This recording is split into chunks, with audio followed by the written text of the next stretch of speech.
그렇습니다. 오늘 본문의 말씀 아주 짧은 말씀입니다. 근데 예수님께서 세례 요한이 잡힌 이후에 공생애를 시작하는 장면의 말씀입니다. 간단한 말씀이지만 이 말씀 속에는 당시의 시대상이 담겨 있고 또 유대 교인들의 신앙 상태를 또 반영하고 있고, 그런가 하면은 예수님께서 해답을 제시하는 또 다른 해법이 이 짧은 말씀 속에 들어있습니다. 말씀을 정리해서 보면 먼저 예수님께서 뭐라고 이야기하십니까? 때가 찼고 하나님의 나라가 뭐 됐다? 가까웠다. 때가 찼고 하나님 나라가 가까웠다, 이걸 말씀을 하고 있어요. 자, 여기서 때가 무슨 의미입니까? 하나님의 정하신 시간이 되었다, 그런 의미예요. 그러면서 이 때가 찼다는 말은 종말론적인 그 의미를 포함하고 있으면서 하나님이 역사의 시간의 주관자다. 할렐루야. 하나님이 주관자다. 하나님이 역사의 통치자다, 그런 말씀입니다. 이어서 하나님의 나라가 가까이 왔으니, 이 말은 때가 차서 이루어져야 할 것이 무엇이냐? 그것은 바로 하나님의 나라다, 그런 뜻이에요. 여러분, 흔히 우리가 하나님의 나라, 그러니까 한문으로 하면 천국이죠. 천국은 죽어서 우리 영혼이 가는 그런 천국만을 가리킨 것이 아니라는 것을 오늘 말씀을 하고 있어요. 그러니까 그곳이 어느 곳이든 간에 하나님이 통치하시는, 하나님이 다스리는, 할렐루야, 예수님이 다스리는 그곳이 바로 하나님의 나라라는 거예요. 예수님께서 우리에게 가르쳐준 유명한 기도가 주기도죠. 주기도 내용을 이렇게 보면 그 주기도 내용 속에 하나님의 나라가 임하게 해달라고 그런 기도가 나오죠. 하나님의 나라. 거기서 말씀할 때 그 하나님의 나라라고 하는 것은 죽어서 가는 그 천국이 임하게 해달라는 그런 의미라기보다는 하나님께서 우리를 다스려달라고, 하나님께서 우리의 심령을 다스려주고, 하나님께서 우리 가정을 다스려주고, 하나님께서 우리 교회를 다스려주시고, 하나님께서 이 구레 땅을, 우리의 삶의 환경을 다스려주시고, 그런 의미의 하나님의 나라를 구하라, 그렇게 예수님께서 말씀하셨죠. 예수님께서 이 땅에 오셔서 공생애를 시작하면서 이제 하나님의 통치의 영역은 점점점 넓혀지고, 반대로 악한 영, 마귀의 그 지배 영역은 점점점 이제 축소되는 그런 역사가 있습니다. 그런 면에서 예수님께서 때가 찼고 하나님의 나라가 가까웠으니, 여기서 끝나지 않고 이제 두 가지 명령을 하고 있죠. 무슨 말입니까? 회개하고 뭐더라? 복음을 믿어라. 예수님의 사역과 함께 시작된 새로운 시대가 도래했어요. 이 새로운 시대를 맞이하는 하나님의 백성들의 취할 태도, 반응이 뭐냐? 그거는 회개하고 그 다음에 복음을 뭐더라? 믿으라. 아주 짧은 말씀입니다. 근데 아주 짧은 말씀 속에 하나님의 나라, 하나님의 통치를 받고 사는 비결이 거기 나와 있어요. 자, 먼저 정리해 보면 뭡니까? 예수님께서 회개하라, 그렇게 말씀하셨죠? 회개하라. 회개해야 한다는 것입니다. 때가 차서 하나님의 나라로 살기 위해서는, 그 나라 백성으로 살기 위해서는 회개가 필요하다는 것입니다. 특별히 예수님의 재림을 앞두고 역사의 종말이 가까워질수록 세상은 노아 시대와 같이 죄악이 못한다고요? 환영한 시대. 갈수록 주님의 재림이 가까워질수록 세상은 죄악의 파도가 넘실거려. 참 관용하다는 거예요. 그래서 죄악된 세상에서 우리 성도들이 하나님의 나라, 하나님의 통치를 받고 살기 위해서 회개가 필요하다. 자, 그렇다면 회개가 뭘까요? 회개가 뭐냐? 회개가 역시 구약 성경에서 이제 회개에 대한 내용을 표현하는 단어가 있는데 바로 슈브라는 단어를 써요. 슈브, 추브가 아니라 슈브. 이 단어를 쓰는데 이건 뭐냐면은 뜻이 되돌아가다. 그러니까 어디로 되돌아간단 말이에요.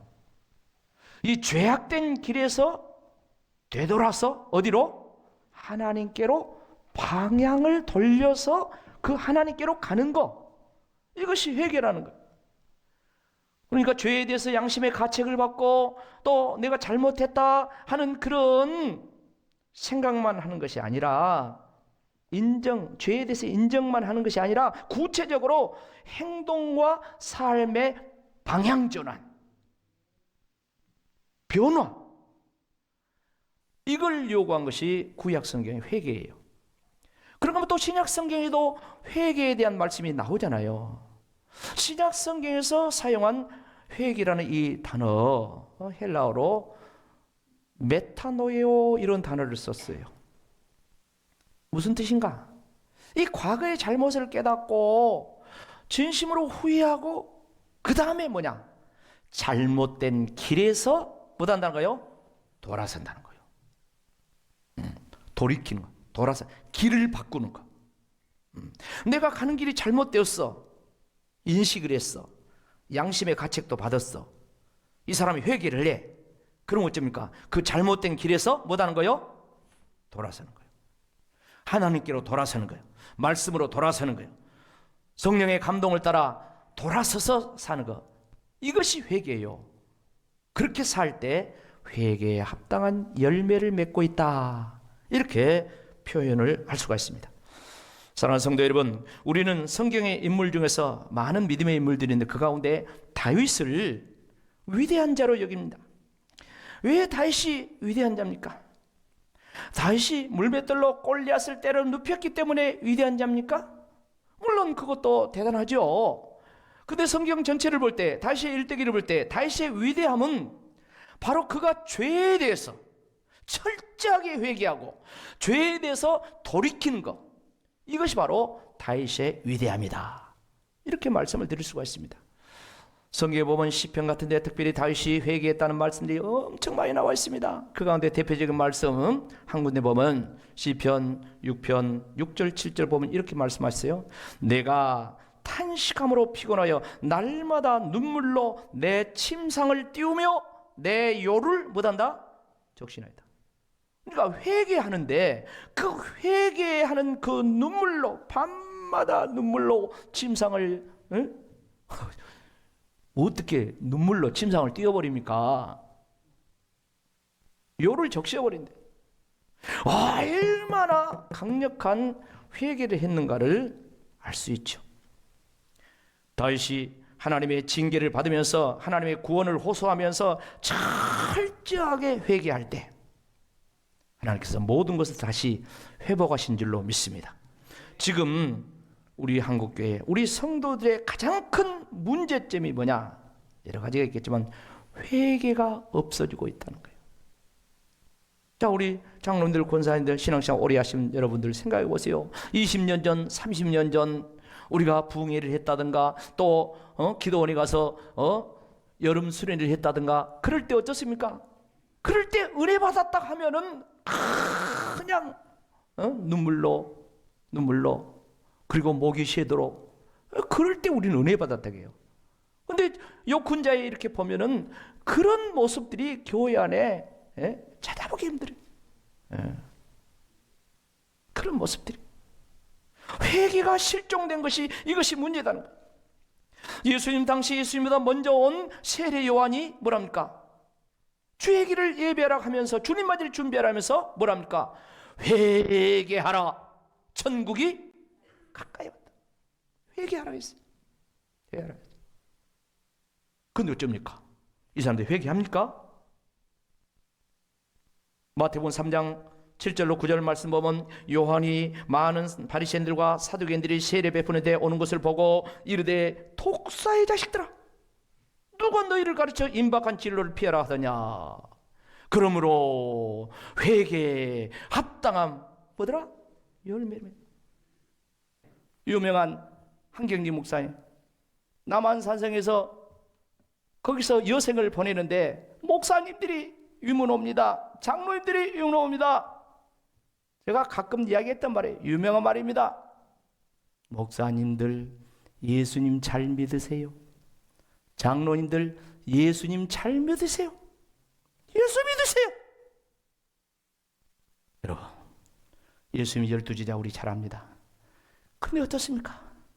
11제자는 예수님을 믿었어요. 그런데 마지막까지 가룟 유다는 예수님을 믿었어요? 안 믿었어요? 안 믿었어요. 구세주로 안 믿었다는 것입니다. 가룟 유다가 믿은 것은 선생님이요, 종교 지도자, 율법 선생, 그것이 끝이었어요. 복음을 안 믿으니까 결국 복음의 배신자가 되잖아요. 예수의 배신자가 되잖아요. 여러분, 잘 믿는 자 되기를 축복합니다. 잘 믿어야 돼요. 잘 못 믿으면 망한 거예요. 교회 다니고 망한 사람 얼마나 많은지 몰라요. 가룟 유다가 그랬어요. 차라리 저는 태어나지 않았으면 좋았을 것을. 예수의 말씀이에요. 왜 예수님이 공생애를 시작하면서 복음을 믿으라 할까요? 당시의 유대교인들이 하나님을 믿는 것 같지만 안 믿었어. 말씀을 믿는 것 같지만 안 믿었어. 말씀이 육신이 되어 오신 예수, 메시아를 기다렸지만 메시아가 왔지만은 예수를 안 믿었어요. 그래서 공생애 시작하면서부터 마지막까지 예수님은 계속해서 복음을 말씀하시면서 복음을 믿어라, 복음을 믿어라, 복음을 믿어라. 오늘 이 자리에 앉아 계신 여러분들 복음을 믿으시기를 축복합니다. 예수님 믿으시기를 축복합니다. 예수가 구세주요, 죄와 사망에서, 인생의 저주에서, 환난과 위경에서, 질병에서, 코로나에서 우리를 구원하실 분은 예수입니다. 할렐루야. 예수가 구세주라는 거예요. 예수 믿는다고 하면서, 구세주 믿는다고 하면서 우리가 얼마나 믿음 없이 행했냐 이 말이에요. 내 자신도 마찬가지. 예수 믿는다고 하면서 얼마나 믿음 없는 말을 했고, 믿음 없는 행동을 하고, 얼마나 예수님 마음을 아프게 했고, 그래서 회개도 안 해. 회개도 안 해.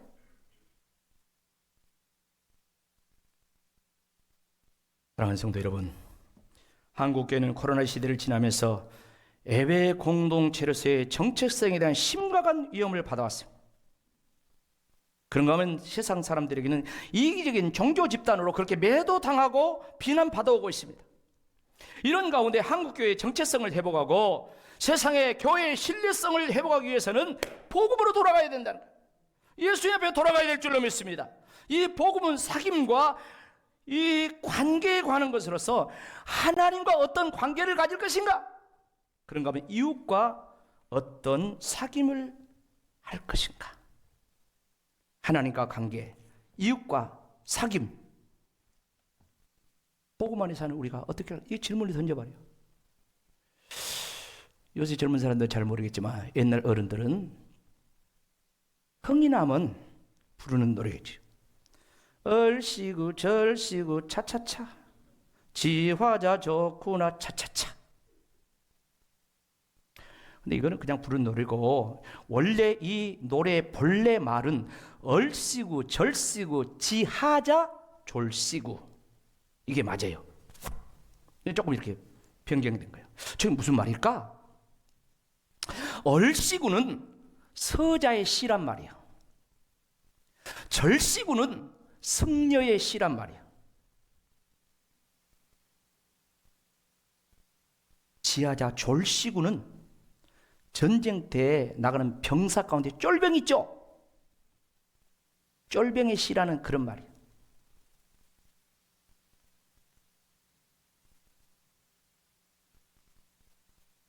그러니까 모두 다, 그리고 그런데 다 우리가 다, 그런데 다 그런 죄인인데 그냥 어울러서 잘 살자.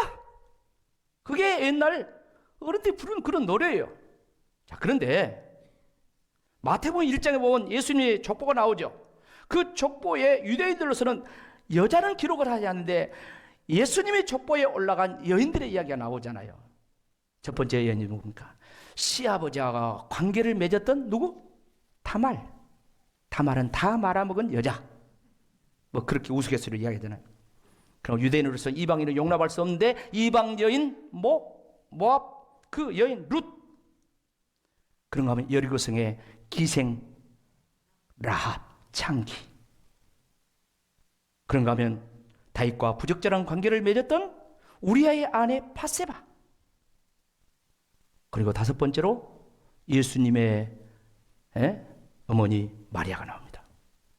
마리아를 제외하고는 모두 다 얼씨절씨 치하자 졸씨예요. 그런데 이 죄 많은 여인들이 예수님의 조상이 된 줄로 믿습니다. 죄 많은 우리들이 하나님의 자녀가 되고 하나님의 백성이 되고 천국의 상속자가 되었다는 것. 예수 믿음으로 말미암아, 복음으로 말미암아. 하나님은 우리의 아버지요, 우리는 하나님의 자녀요. 하나님은 우리의 왕이요, 우리는 하나님의 백성이요. 하나님은 나의 주인이요, 나는 주님의 종이요. 이것이 모두 다 돌봄과 순종의 관계입니다. 사랑하는 성도 여러분, 하나님께서 이런 관계를 원하셔서 우리를 마지막 순간까지 복음의 기초인 말씀에 순종하면서 사랑과 섬김의 교회 문화를 이루면서 복음으로 교회가 새로워지고 복음으로 세상을 이롭게 하기를 원하십니다. 1층에 교회 입구에 딱 들어오면은 로덴 카페에 그냥 커피 향 냄새가 얼마나 구수한지 몰라. 때로는 빵을 구워서 그런가 빵 냄새가 얼마나 구수한지 몰라. 커피 향은 커피 자체는 아니지만 그 향기가 사람을 커피를 먹을 수 있도록 끌고 가는 그런 힘을 가지고 있습니다. 문화는 커피 향처럼 그 문화를 형성하게 한 사회의 어떤 본질로부터 배어난 냄새와 같아요. 그래서 문화는 본질이 아니라 사람을 본질로 이끌고 가는 힘을 가지고 있어요. 그래서 문화를 무시하면 안 돼요. 지금 우리나라는 세계의 문화 강국이라고 그러죠. 그래서 냄새가 중요하고 문화가 중요하다는 것이죠. 신앙은 커피 같은 것으로서 신앙생활을 하다 보면, 예수를 믿다 보면 나도 모르게 커피 향과 같은 좋은 냄새, 복음의 냄새 나야 돼요. 나도 모르게. 이 냄새와 향기를 조금 고상한 말로 기독교 문화라고 그래요.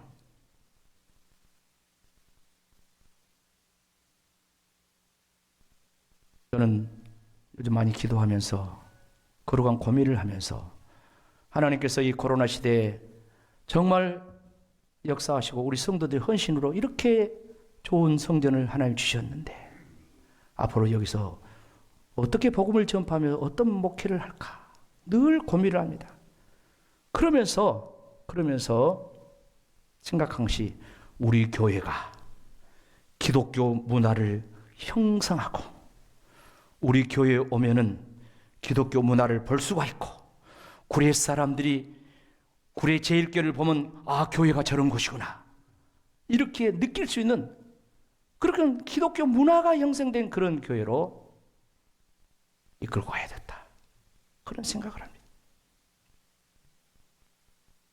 오순절날 성령 받고 거듭난 초대교회 성도들에게 아주 강한 그리스도의 향기가 뭉게뭉게 피어올랐는데 바로 그 향기가 초대교회의 문화를 바꿔놓았고 아주 강한 그 향기가 많은 사람들을 교회로 끌어오게 만들었어요.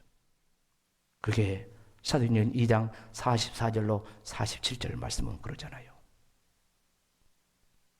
믿는 사람이 다 함께 있어 모든 물건을 서로 통용하고 재산과 소유를 팔아 각 사람의 필요를 따라 나눠주며 날마다 마음을 같이 성전에 모이기를 힘썼다 했어요. 그리고 집에서 함께 음식을 먹고 떡을 떼면서 그렇게 살았다고 했어요. 그럴 때 47절 다 같이 읽읍시다. 시작. 하나님을 찬미하며 또 온 백성의 칭송을 받은 주께서 구원받는 사람은 날마다 더하게 하셨더라. 요즘 전도가 안 된다고 해요. 물론 코로나 사태 계속되다 보니까 다니던 사람들도 교회를 가지 말라고 하는 그런 시대니까 그럴 수가 있겠죠. 그러나 교회가 전도가 안 된다고 하는 말은 그것은 교회의 향기가 나지 않는단 말이에요. 교회가 사랑과 섬김의 강력한 문화적인 특성을 잃어버렸다는 거예요.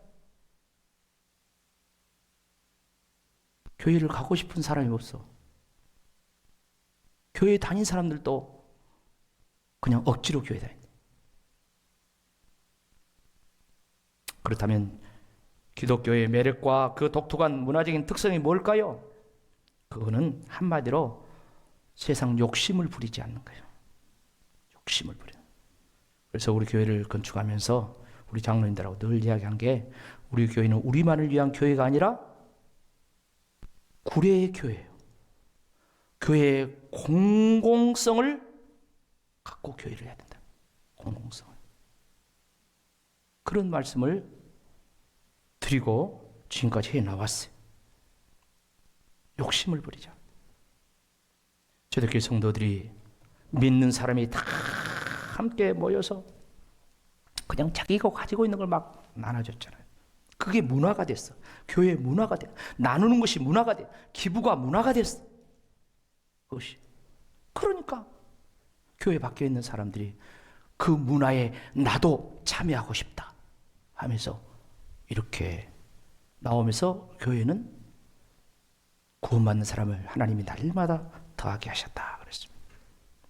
고린도후서 2장 15절 말씀 보면 이런 말씀이 있어요. 같이 읽고 마무리합시다. 시작. 우리는 구원받는 자들에게나 망하는 자들에게나 하나님 앞에서 그리스도의 향기니. 구원받는 자 우리 성도들이죠. 망하는 자 불신자죠. 그런데 누가 됐든 간에 하나님 앞에서 우리는 그리스도의 뭐다? 향기라. 예수 냄새. 하나님 앞에서도 예수 향기, 세상에서도 예수 향기 드러내는 것. 오늘 복음으로 저와 여러분이 먼저 새로워지기를 축복합니다. 회개하면서 새로워지기를 축복합니다. 복음을 믿읍시다. 예수님을 믿읍시다. 그럴 때 우리가 세상을 이롭게 할 수가 있어요. 그럴 때 구례 제일교회는 구례에 꼭 필요한 교회다. 저 교회는 있어야 돼. 우리가 말고 안 믿는 사람들이. 오늘 그런 역사가 이루어지기를 주의 이름으로 축원합니다. 아멘. 같이 기도하겠습니다.